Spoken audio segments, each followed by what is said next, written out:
तो अजाद्यतः टाप का प्रयोग करना पड़ेगा और टाप का हमारे पास केस क्या शेष रहेगा?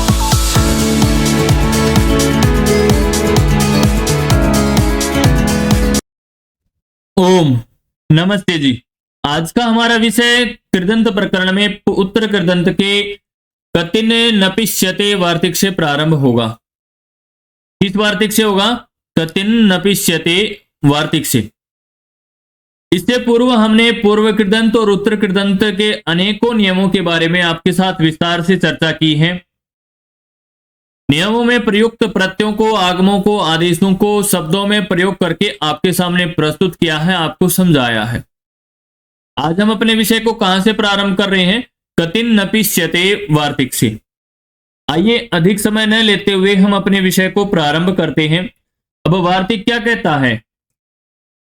कतिन नपिति, कतिन प्रत्यय भी इन उपसर्गों के पूर्व रहते पद धातु से होता है। क्या होता है? कतिन पिति, कतिन प्रत्यय भी इन उपसर्गों के पूर्व रहते पद धातु से होता है। और जब पद धातु से कतिन प्रत्यय होगा तो हमारे पास रूप क्या बनेगा? अब यहां वार्तिक के उदाहरण दे रखे हैं। एक तो संपत्ति, एक विपत्ति और एक आपत्ति। अब ये तीनों ही उदाहरण बहुत ही अधिक महत्वपूर्ण है। हर स्थानों पर ये पूछे जाते हैं, हर स्थिति में पूछे जाते हैं। अब मान लीजिए आपके पास अथाह धन है तो उसको हम क्या कहेंगे? संपत्ति। कोई कह रहा है भी संपत्ति आपके पास अथाह है तो संपत्ति में कौन सा पद है, कौन सा उपसर्ग है, कौन सा प्रत्यय है?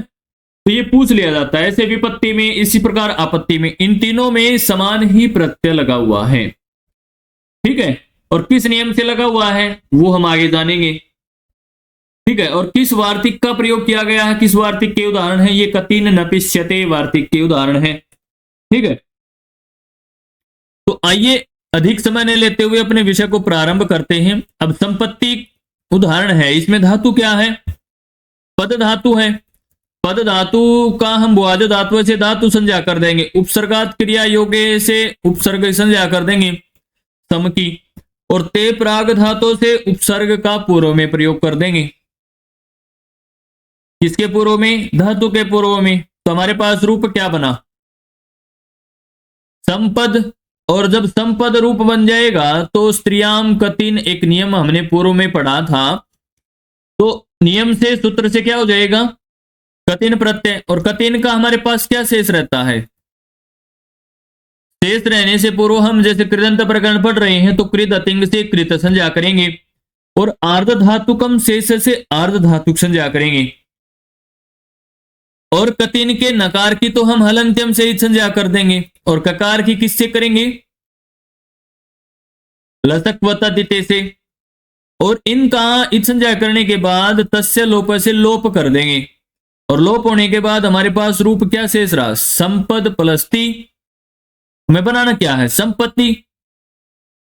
संपद प्लस्ती शेष रहने के बाद जब आगे बढ़ते हैं तो एक नियम आता है खरीच। अब खरीच क्या कह रहा है? सूत्र से दकार के स्थान पर, किसके स्थान पर? संपत के दकार के स्थान पर तकार आदेश हो जाएगा। तो अब क्या बन गया हमारे पास? संपत। संपद की स्थान पर त हो गया। कृत अद्यत समासास्त्र से प्रातिपदिक संज्ञा करके यदि हम इनको मिला देंगे संपत और ती को तो संपत्ति हमारा रूप बन जाता है। और स्वादुत्पत्ति विभक्ति कार्य कर देंगे तो संपत्ति रूप बिल्कुल ही सिद्ध हो जाता है, विसर्ग आदि भी हो जाते हैं। ठीक है। ठीक इसी प्रकार जो अगला उदाहरण हमारा विपत्ति, विपत्ति भी संपत्ति के समान है। यहां पर उपपद क्या है? उपसर्ग वी है और पद धातु है। ठीक है। जहां पर संपद सम उपपद था, पद धातु थी, तो वैसे ही यहां पर वी उपपद रहते अर्थात उपसर्ग रहते पद धातु से कतिन प्रत्यय हो जाएगा स्त्रियाम कतिन से। और जब स्त्रियाम कतिन से कतिन प्रत्यय हो जाएगा कृत संज्ञा और अर्धातुक संज्ञा करने के बाद, जिस प्रकार हमने पूर्व सिद्धि में कतिन का ती शेष रहा था, लसक्वत दिते हलंत्यम आदि से संज्ञा करके तस्य लोप से लोप किया था, ठीक वैसे ही यहां पर भी होगा। और खरीच से दकार के स्थान पर तकार आदेश किया था। विपत्त पलस्ती और इनको मिला देते हैं, कृत समासाश्च से प्रातिपदिक संज्ञा कर देते हैं, तो स्वाद उत्पत्ति विभक्ति कार्य कर देते हैं, तो विपत्ति हमारा रूप सिद्ध हो जाता है। बिल्कुल ठीक इसी प्रकार संपत्ति विपत्ति के समान ही आपत्ति रूप सिद्ध होता है। अब आप कहेंगे कि आपत्ति में धातु क्या है, उपसर्ग क्या है। अब आपत्ति में पद धातु है, उपसर्ग क्या है, आ। आइए इसको भी देख लेते हैं। ये देखिए पूर्व के समान ही है, स्त्रियाम कतीन से कतीन प्रत्यय आएगा यहां पर भी, और कतीन का हमारे पास क्या शेष रहता है, ती। और आप आ प्लस आ उपसर्ग पूर्वक पद धातु को मिला देंगे, आपद ती। और खरीच से तकार के स्थान पर दकार के स्थान पर तकार कर देंगे, तो आपत प्लस ती, और मिला देंगे तो आपत्ति, स्वाद उत्पत्ति विभक्ति कार्य कर देंगे तो विसर्ग आदि भी हो जाएंगे, और आपत्ति हमारा रूप सिद्ध हो जाएगा। कोई समस्या है कहीं पर भी? नहीं है ना। आपत्ति, संपत्ति, विपत्ति, कौन कौन से प्रत्यय इनमें? केवल एक ही प्रत्यय है, कतिन प्रत्यय। उपसर्ग कौन कौन से? आपत्ति में आ है, विपत्ति में वी है, संपत्ति में सम है, और धातु क्या है इसमें? बहुत अच्छे, पद धातु है। ठीक है, इसी कड़ी में जब आगे बढ़ते हैं तो आगे नियम आता है उति, युति, जुति, साति, हेति, कीर्तयश्च। अब नियम क्या कह रहा है कि उति, युति, जुति, साति, हेति और कीर्ति ये कतिनंत निपातित होते हैं, अर्थात कतिन प्रत्यय होता है अंत में, इस प्रकार ये निपातित होते हैं। इसी कड़ी में आगे एक नियम और आता है। क्या नियम आता है?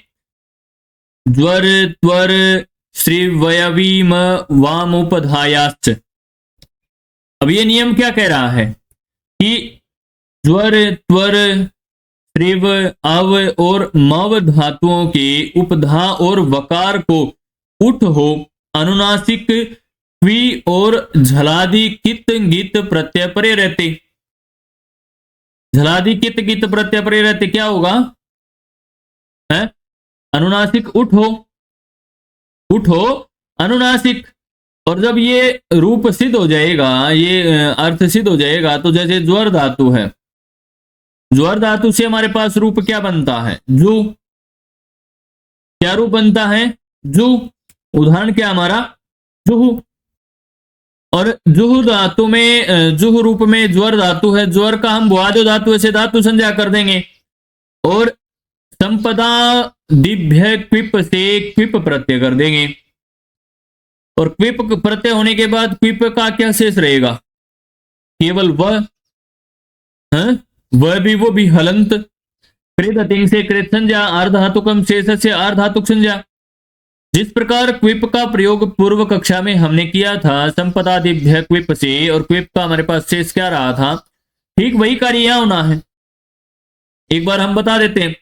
लसक व तदिते से तो क वर्ग ककार की संज्ञा हो गई, और हलंत्यम से पकार की, और उपदे से अज अनुनासिक इत से इकार की संज्ञा हो गई। और इन तीनों कार्यों के होने के पश्चात तस्य लोप आता है। तस्य लोप क्या कहता है? जिन जिन की भी आपने संज्ञा की उनका लोप कर दो। और जब लोप हो जाएगा तो अभी अभी हमने नियम पढ़ा है, ज्वर, त्वर, श्री, वय, विम, वाम उपधायास्य। क्या कहता है? उपधा को उठ आदेश हो जाएगा। अब उपदा किसको कहते हैं? अलो अंत्यात पूर्वोपदा, अर्थात अलो में अल किसको कहते हैं? स्वर और व्यंजन। अब ज्वर में उपदा ज हो गया, और जय के बाद क्या हो गया? उठ, फिर र, व, ठीक है, अर्थात वकार के स्थान पर उठ हो गया। और उठ होने के बाद उठ का हमारे पास क्या शेष रहेगा?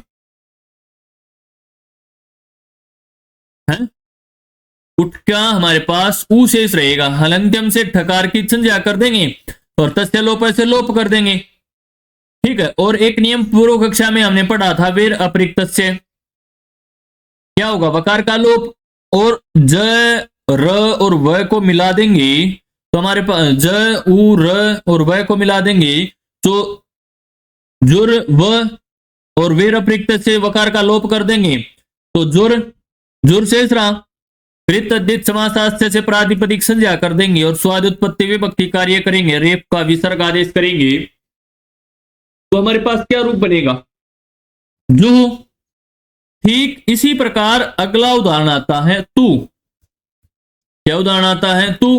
तू में धातु क्या है, स्वर, स्वर धातु है, क्विप प्रत्यय है, संपदादिभ्य क्विप से, बिल्कुल जू के समान ही तू रूप सिद्ध होगा, कहीं पर भी कोई परिवर्तन नहीं है। ठीक है।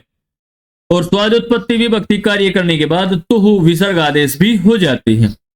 ठीक इसी प्रकार श्रु है। क्या है, श्रु। श्रु में क्या धातु है, श्रीव। क्या है, श्रीव। भुवादेव धातु धातु संज्ञा, संपदादिभ्य क्विप से क्विप प्रत्यय, और क्विप का हम वह शेष रहता हमारे पास, और वह शेष रहेगा तो वह का हम वेर अप्रयुक्त से लोप कर देंगे और उठ का यहां पर आदेश होगा और हमारा श्रु हमारा रूप स्वादोत्पत्ति विभक्ति कार्य करने के पश्चात बन जाता है। कोई कठिन नहीं है, ये पूर्व सिद्धि के समान ही चल रहे हैं। अब ठीक इसी प्रकार ऊ शब्द है, ऊ रूप है। ऊ रूप में धातु क्या है, अव धातु है। अव की भुवादेव धातु से धातु संज्ञा। ठीक है। और अव की भुवादेव धातु से धातु संज्ञा, कृत संज्ञा, आर धातु संज्ञा और क्विप प्रत्याने के बाद क्विप का हमारे पास वह शेष रहा। वह शेष का हमारे पास उठ प्रत्यय हो जाएगा उपदा को। अब उपदा में अ है, अ है, अव है धातु तो धातु अव है तो अ और वह अव के स्थान पर ऊ हो गया, उठ हो गया। उपदा को उठादेश हो गया धातु की। और जब उपदा को उठ हो जाएगा तो हमारे पास शेष क्या रहा, उठ व। वकार का तो हम वेर अप्रयुक्त से लोप कर देंगे और ठकार का हलंत्यम से संज्ञा करके लोप कर देंगे और हमारे पास शेष क्या रहा, केवल ऊ ही शेष रहा ना। कृत तद्धित समासास्थ से प्रातिपदिक संज्ञा करके यदि स्वाद उत्पत्ति विभक्ति कार्य कर देंगे तो विसर्ग आदि भी हो जाएगा, ऊह हमारा रूप सिद्ध हो जाएगा। ठीक इसी प्रकार मुंह है। क्या है, मुंह। मुंह में क्या धातु है, मव धातु है। बाकी कार्य पूर्व के समान ही है। ये आपके लिए गृह कार्य के रूप में हम छोड़ रहे हैं, इसके बारे में हम कुछ भी चर्चा आपके साथ नहीं कर रहे हैं। ठीक है। इसी कड़ी में जब आगे बढ़ते हैं तो एक नियम आता है इच्छा। इच्छा सबकी रहती है। स्त्रीत्व विशिष्ट भाव अर्थ में इच्छा शब्द का निपातन होता है। इच्छा शब्द का क्या होता है, निपातन होता है। यहां पर ये विशिष्ट थोड़ा परिवर्तन है, इसको हम ठीक कर देते हैं। ठीक है। इसी प्रकार जब आगे बढ़ते हैं तो एक और नियम आता है। क्या नियम आता है, अप्रत्यात। अप्रत्यात नियम क्या कह रहा है कि प्रत्यांत धातु से स्त्रीलिंग में अप्रत्यय हो। स्त्रीलिंग में कौन सा प्रत्यय हो, अप्रत्यय हो। और उदाहरण क्या हमारे पास, चिकीर्षा, पुत्र काम्या। पुत्र काम्या मतलब पुत्र की कामना करना है। अब चिकीर्षा में धातु क्या है, चिकीर्ष धातु है। सनाजनता धातु से धातु संज्ञा, क्योंकि सनादि है ये। और अप्रत्यात नियम से अप्रत्यय आ गया। अप्रत्यय आने के बाद कृतिंग से कृत संज्ञा, आर्ध धातुकम शेष से आर्ध धातुक संज्ञा कर दी। और आतो लोप नियम आता है, हमने पूर्व में भी पढ़ा था। सूत्र से सकार के अंत्य अकार का लोप हो जाएगा, अनंत अकार का है। तो सकार में जो अकार है उसका जब लोप हो जाएगा तो हमारे पास क्या शेष रहा, चिकीर्ष प्लस अ है? और अप्रत्यय का हमें इसमें मिला देंगे। तो चिकीर्ष प्लस अब से चिकीर्ष बचने के पश्चात स्त्रीत्व की विवक्षा में टाप प्रत्यय आता है, अजाद्य तष्टाप नियम से। और टाप प्रत्यय होने के बाद टाप का आशेष रहता है। चूटू से टकार की संज्ञा होती है, हलंत्यम से पकार की, तस्य लोप से इत संज्ञक टकार और पकार का लोप हो जाता है। और श में अह और आ है तो सवर्ण दीर्घ की प्राप्ति हो रही है। तो सवर्ण दीर्घ की प्राप्ति हो रही है तो अक सवर्ण दीर्घ से सवर्ण दीर्घ आदेश हो जाएगा। चिकित्सा बन जाएगा और स्वाद उत्पत्ति विभक्ति कार्य कर देंगे तो चिकित्सा हमारा रूप सिद्ध हो जाएगा। ठीक इसी प्रकार अगला उदाहरण है पुत्र काम्या। क्या है पुत्र काम्या? पुत्र काम्या में धातु क्या है? पुत्र काम्य सनादनता धातु से धातु संज्ञा प्रत्यात से अप्रत्यय हो गया, कृत तिंग से कृत संज्ञा, आर्ध धातुकम से स से आर्ध धातुक संज्ञा और आतो लोप है नियम से क्या हो गया? अकार का लोप है। आतो लोप से क्या हो गया? अकार का लोप। अकार का लोप होने के पश्चात टाप प्रत्यय आ जाएगा यहां पे। अब टाप प्रत्यय आएगा तो अजाद्य टाप का प्रयोग करना पड़ेगा और टाप का हमारे पास केस क्या शेष रहेगा? आ। पुत्र काम्य आ। टूटू से तो हम टकार की संज्ञा करेंगे और हंत्यम से पकार की, तस्य लोप से लोप कर देंगे तो क्या शेष रहा? टाप का आ। और य में अ है और आ है तो अकल सवर्ण दीर्घ से सवर्ण दीर्घ की प्राप्ति हो रही है। सवर्ण दीर्घ आदेश कर देंगे तो पुत्र काम्या फिर तद्धित समासास्त्र से प्रातिपदिक संज्ञा करके स्वाद उत्पत्ति विभक्ति कार्य कर देंगे तो पुत्र काम्या हमारा रूप सिद्ध हो जाएगा। ठीक है, आज के लिए हमारा विषय इतना ही रहेगा। अगली कक्षा में हम गुरोश्च हल है नियम से अपने विषय को प्रारंभ करेंगे, जिसमें ईहा अर्थात अप्रत्यय होने पर ईहा रूप बनता है गुरुमान हलंत धातुओं में, हलंत धातुओं से स्त्रीलिंग में। ठीक है, आज के लिए इतना ही रहेगा। धन्यवाद। फिर मिलेंगे इसी प्रकार की नई नई कक्षाओं के साथ।